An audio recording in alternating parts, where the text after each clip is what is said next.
Welcome to part 2 of the Luxury Edit, a 3-part miniseries which is part of the Ipsos Experience Perspective. Within this miniseries, we will delve into the ever-evolving world of luxury experiences and how these are designed and delivered across channels. In our last episode, which was part 1, we heard from the expert group about how they define luxury experiences across sectors. Now, in part 2, we'll hear about how they design experiences and what's important to take into consideration.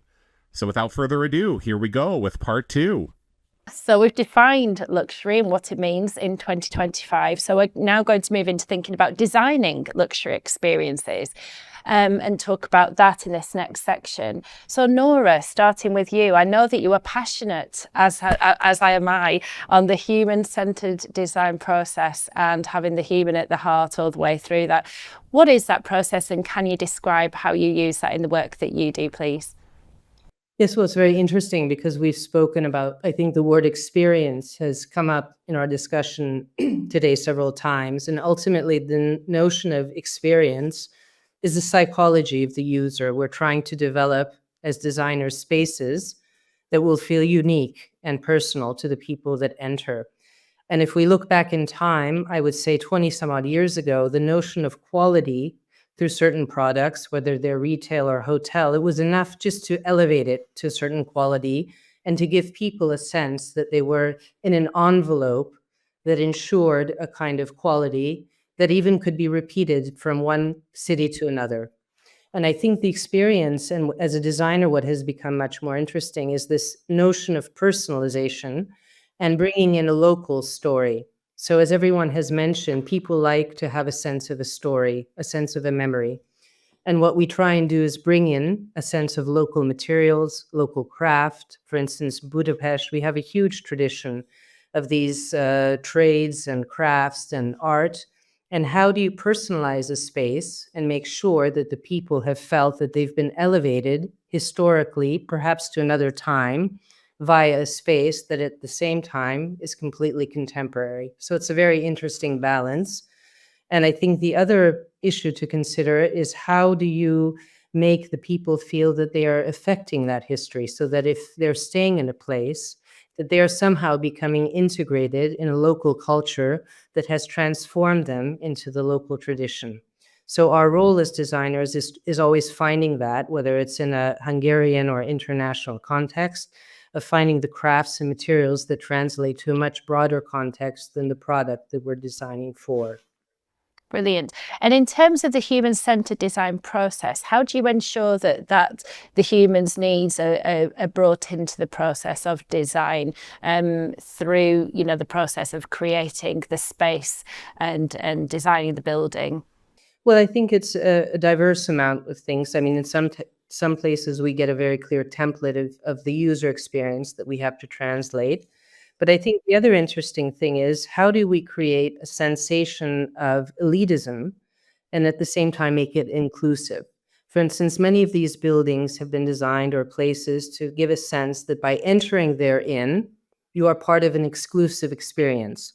But at the same time, I think it's very important to bring in the public on another level, and this is where the notion of education begins.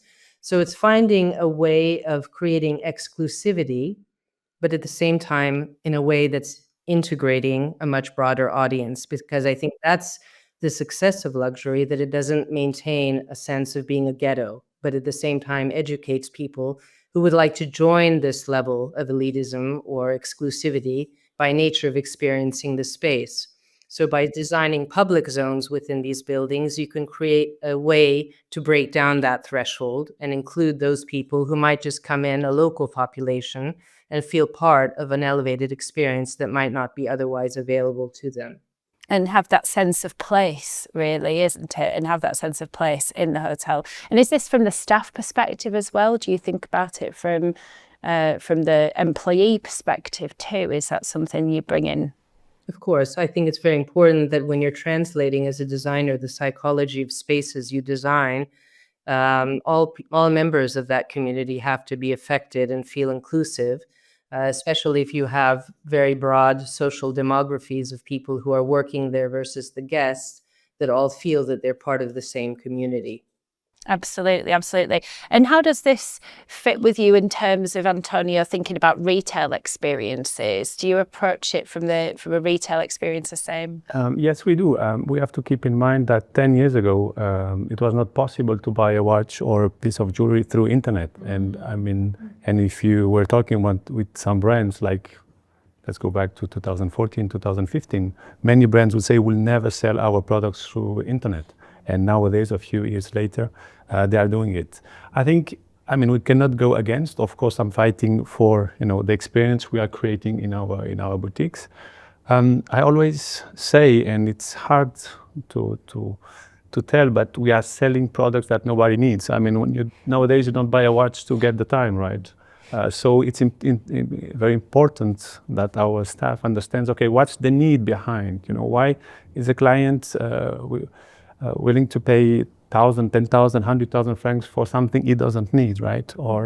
And I think it's really important to understand the motivation, right? So of course it's the product, the quality, the fact of it being something rare, but I mean, we want to create something special. In our industry, normally we want to keep through the acquisition of one specific piece, can be jewelry, can be a watch, of course. We want to keep something memorable souvenir.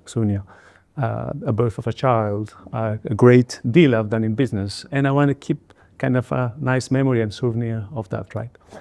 And it's our responsibility as well as salespeople to make sure that the environment we are creating around it's just perfect, as we were expecting when entering a 5-star hotel or a palace.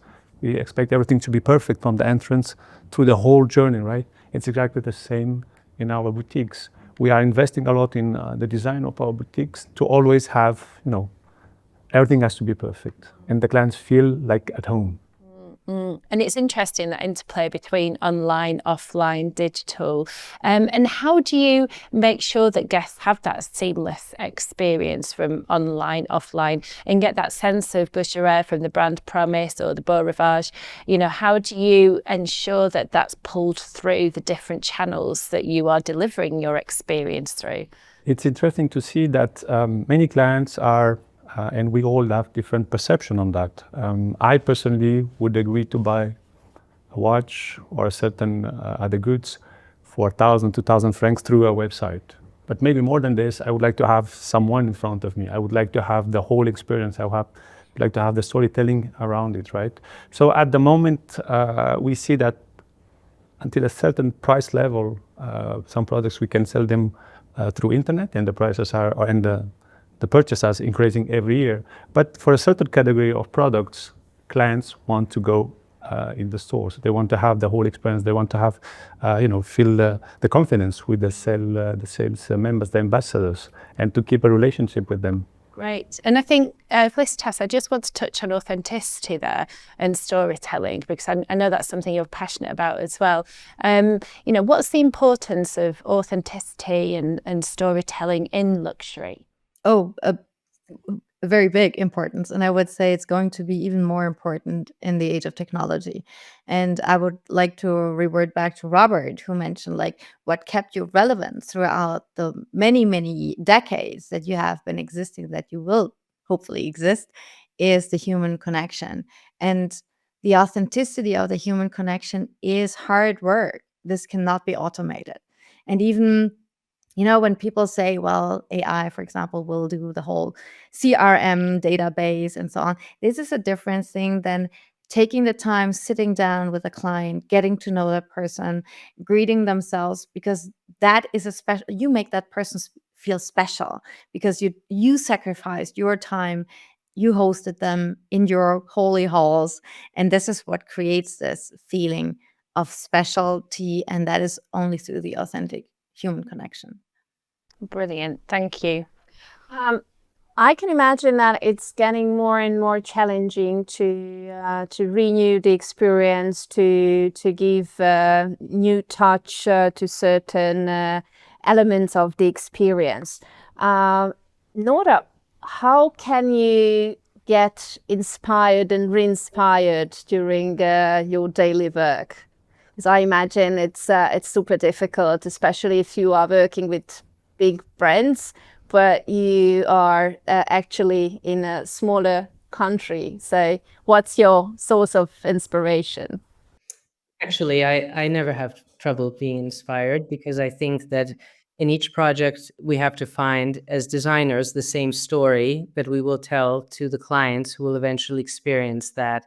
And by translating that sense of a story, it means that we have to give a tactile, a feeling, and an emotion to space, and to find a way of using craftsmanship and very mechanical processes of the building industry, nevertheless, to create the staging for that experience. And I find that in each building, particularly old buildings, that story is coded in the walls, and we simply have to bring it back to life. In new spaces, particularly when we're working in international contexts, we then have to reach out to a cultural story.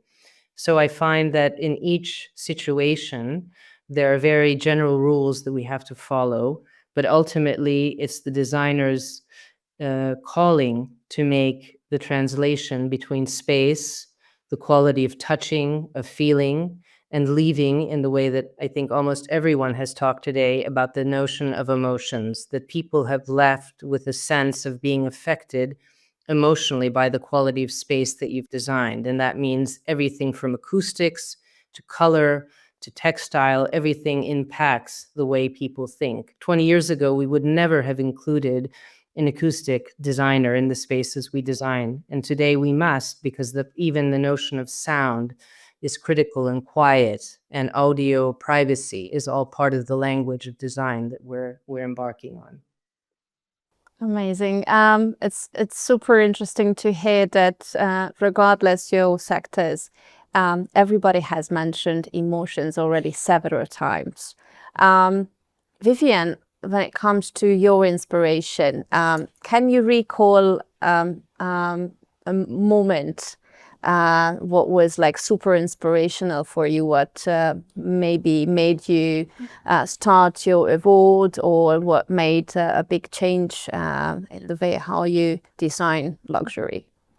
What really inspires me is people and their stories, what makes people tick, how people work. I think the ultimate luxury is still for people to be seen and to be understood. And that's kind of our job, that's our work, to create those spaces where people have that experience. Because I think we all struggle nowadays to, get 2 minutes, from someone. And that's also kind of where neuroregulation comes in. I think we talked about that earlier, where emotional wellness plays a big role.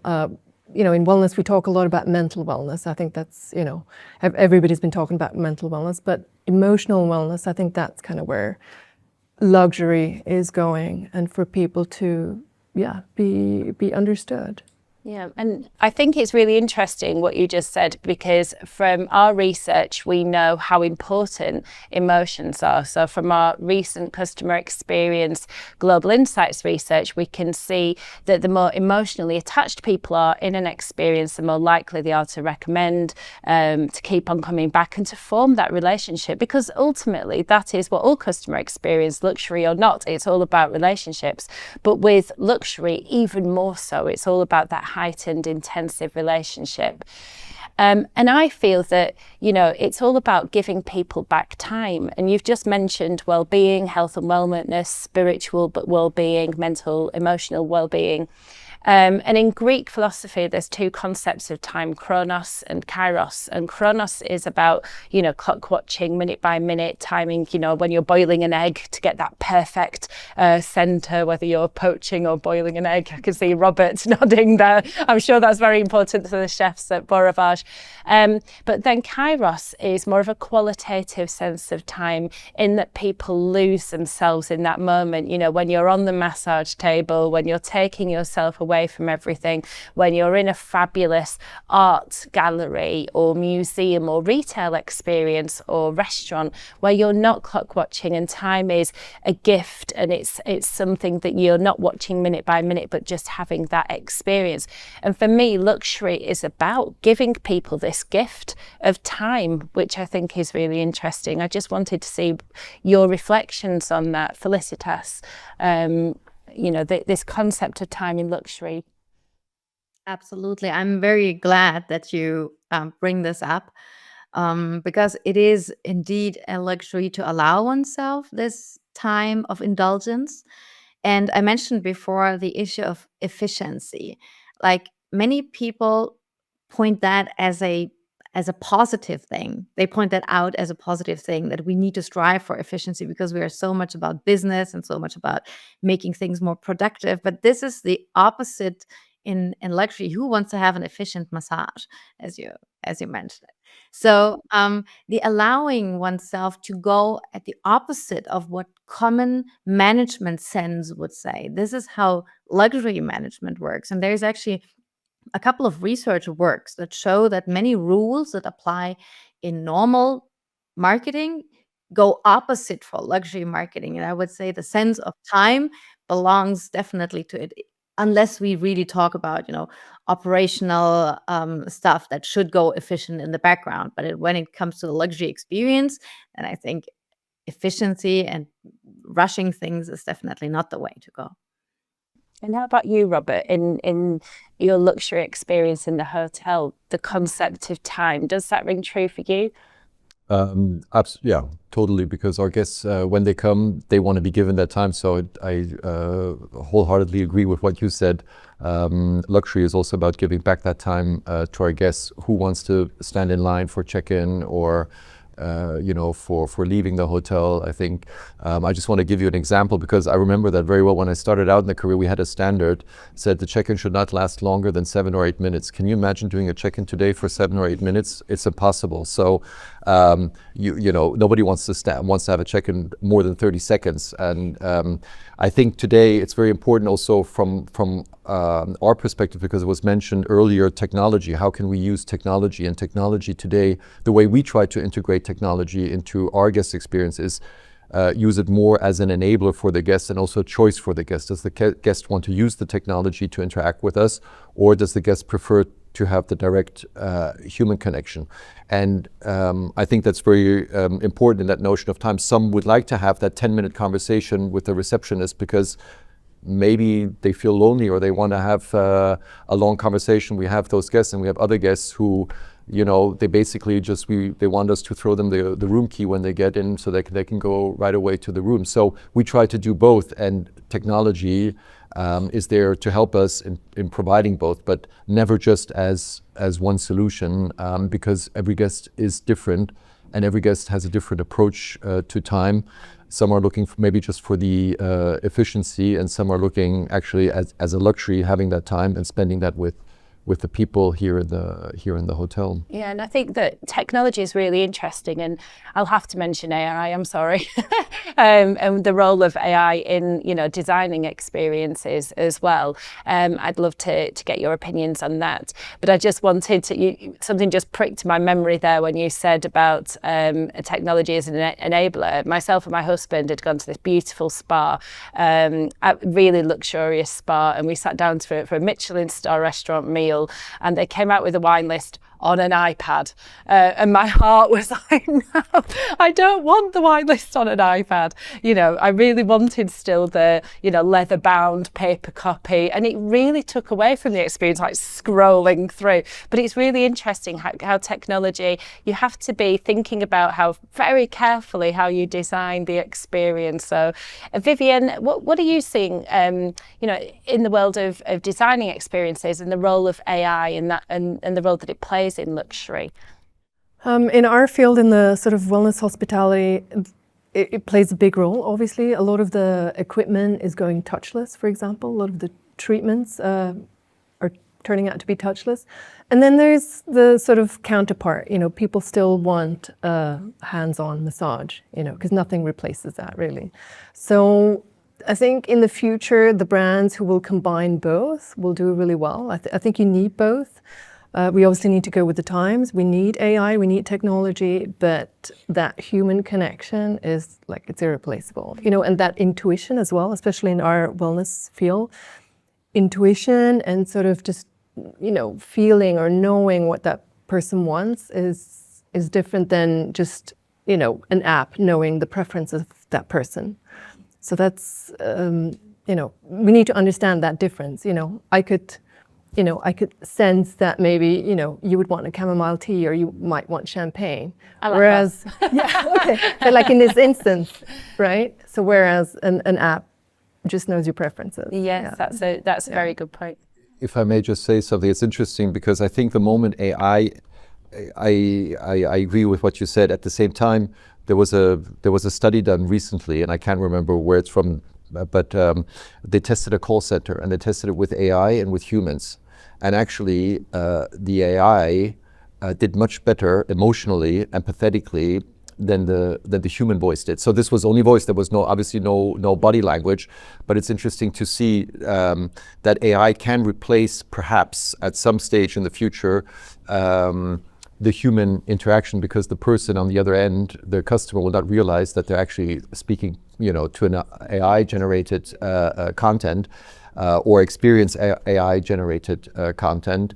I think the moment we see, or like we're interacting right now, you cannot replace that necessarily by a machine, because they're a lot more, there's the visual impacted and being able to see each other. But that I thought was a very, very interesting outcome of that study, that AI was able to a certain degree replace the human interaction at a much better level than the humans were able to perform.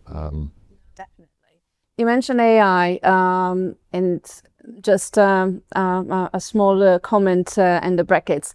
So efficiency, human touch, I guess it's super important to mention, and we measure it a lot, and we see that it is still very, very important for the customers, and also these emotional moments. Just a small story, like in the morning when I arrived, I just entered the hotel lobby and I was basically greeted by my name.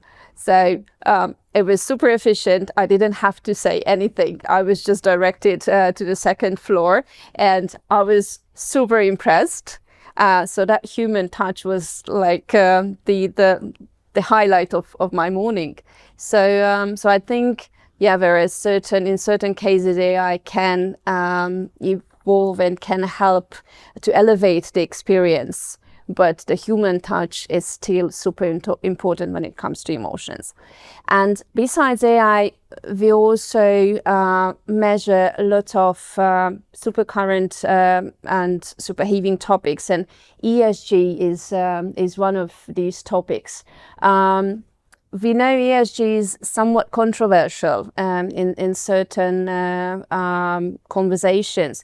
So I'm just curious, Felicitas, so how do you see ESG in the luxury sector? And that's environmental, social, and governance. So ESG, or in earlier times, sustainability and luxury, are psychologically seen an unlikely couple. Because these are two value systems that actually touch two opposing systems in our minds. And there's research that shows that these two systems actually create a value conflict if we try to pursue them at the same time. There are strategies how you can solve this conflict, for example, through innovation or through authenticity. So because, conserving tradition or patrimony or legacy is, of course, something which goes very well with the luxury story, but it also goes very well with the sustainability story or preserving, the resources of the earth. The same with innovation. Like, innovation goes very well for some luxury brands, especially technological luxury brands, but it also goes very well with the idea of sustainability when it actually helps to solve problems. For example, traceability that allows us to trace back the provenance of luxury goods, which is actually a core promise of a luxury product, the made in label. And if you have, for example, technology that helps to show that, that is your share into the ESG pot. I would say that ESG is not a question that it must be taken into account. The question is just, how do I talk about it and how do I use it? I definitely don't think that ESG is a core competence of luxury. Therefore, it should not be sold as something like this, and it should also not be used as a differentiator, because it's not a differentiator. I would rather say it's a hygiene level. Like, you need to do the stuff and rather clean up your supply chains and become better. But if there is something that I would wish for, and that is again a big dilemma for the luxury industry, is many of the luxury companies choose to not talk about it or rather be rather silent about it because it's not yet perfect. And of course, the image of luxury should be perfection. So the problem is if luxury brands rather not talk about it, and there's even a word for that, which is green concealing, so that you rather choose to not talk about ESG issues, is that it creates suspicion. Like, what are they hiding? Is there something that they are not doing well? So I think the luxury industry could give themselves a push to rather start talking about the actions that they do already, and to treat better is definitely better than not doing anything, even if it is not perfect. So there are things to lose if it's not mentioned, but basically over-mentioning, overusing can also make harm. So Nora, when it comes to architecture, what would you say you're losing by focusing on ESG, and what are you gaining, or how important it is in architecture design? Well, I just wanted to briefly get back to one point, one step behind, if it's okay.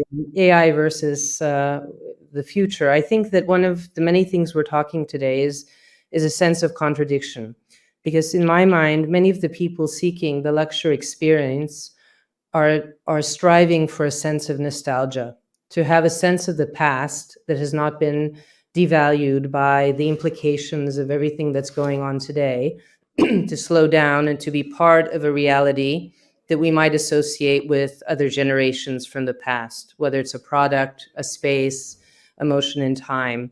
And it's just to say that as designers, when we're doing these spaces, often, and I think there was an intimation of this, we have to hide the technology. It's a hidden value that is available but not imposed, so that someone who feels that they want to have the quality of the space without accessing it through the highest level of technology, it's available in the lighting concepts and the audio installations in the spaces, but it's hidden and concealed in a veiled form so that it's not imposed for those who wish to actually escape from this very context of today's technological reality. Regarding the ESG, I think it's also a situation of, honestly, of contradictions, because I think there's a huge industry marketing the values of sustainability, giving credits for building materials in certain situations that are not really founded in the essence of how we preserve and how we go forward. At the same time, I do think that one of the values of this discourse is bringing in the local context. So it gives further value to bringing in a kind of local context of craft, of construction, of materials that might have otherwise been imported, but now we feel the value of looking within the region for the very industries that are supporting the very high quality of spaces that we're looking at. Yeah, I think that's really interesting, that interplay between history and the past and time. And Vivian, I think I've seen in luxury magazines, travel magazines, this is a real point of difference. There was a spa I was reading about in Mexico that taps into the heritage of, is it the Mayans in Mexico, where, you know, looking at from a spiritualist angle and how people can really connect in with those very historical grounding practices of the past. And I love Nora's terminology in terms of escape. And I think that's what a lot of people are looking for, aren't they, in the travel industry, that escape? Yes, I think a lot of people seek a spiritual experience, even though it's not labeled as such. So often people will go on a wellness retreat looking for maybe, I don't know, they're trying to reduce their stress, but actually the byproduct of that will be a spiritual experience. So definitely also connecting with indigenous cultures, that's a big trend Great, and that connection with history. What role does history play here, Robert, in the Beau Rivage, in the hotel here on Lake Geneva? How important in the design of the experience is that aspect of history? For our hotel, it's huge because with 160 years of quite some history to look back on, it's a very important part. I mean, just this room, it's called our heritage. Well, it's one of our heritage suites, and everything you see here in the room is original. And actually, we're currently renovating the hotel, and the big challenge for us is not bringing in the new, but preserving the past, or to carry the past into the future in such a way that it's done in a very respectful way, and that our guests who appreciate that, we talked about being timeless. I think Nora was talking about, guests today are looking for nostalgia. They're looking for, previous time periods, for that nostalgia, maybe especially the younger generation. So, I have a son who's 23 years old, and he said to me, "Dad, I think I wanted to live in the 80s because I really think you had the best time." We did. In the 80s.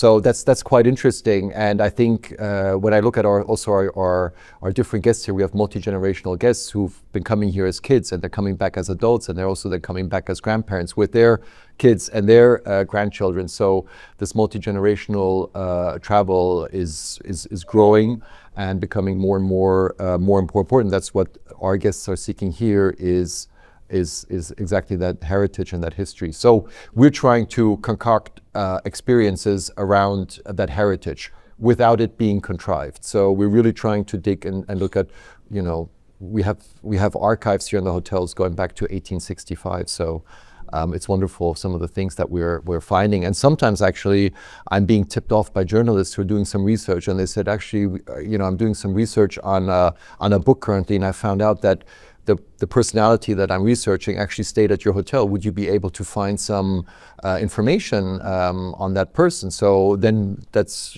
really great stuff, because then we can go back into our archives and find certain things that we didn't know before, and then create, again, not a story just for the purpose of having a story, but really something that is authentic and that goes back into that cultural heritage and history of the hotel. And I think it's interesting what you say about generations. We've done some research in Ipsos, and we can see generations concertinaing together. You can see grandma going shopping with, granddaughter to, certain brands. I won't name any brands, but and you can walk in and you see all the generations shopping together, buying similar clothes and similar products these days. TV's obviously driven that. As well, with everybody watching, the 80s style programs, and we've seen Karate Kids back in the cinema again at the moment, and we can see that concertinaing of different generations spending more time together, which is really unique. Thank you for listening to part 2 of the Luxury Edit. Be on the lookout for part 3, where we will look into the delivery of luxury experiences. We'd love to support you in measurement, management, design, and delivery of your experiences across all channels. So reach out to Ipsos to start a conversation today. Ipsos.com is a great place to start, or email us at experienceperspective@ipsos.com. Thanks for listening.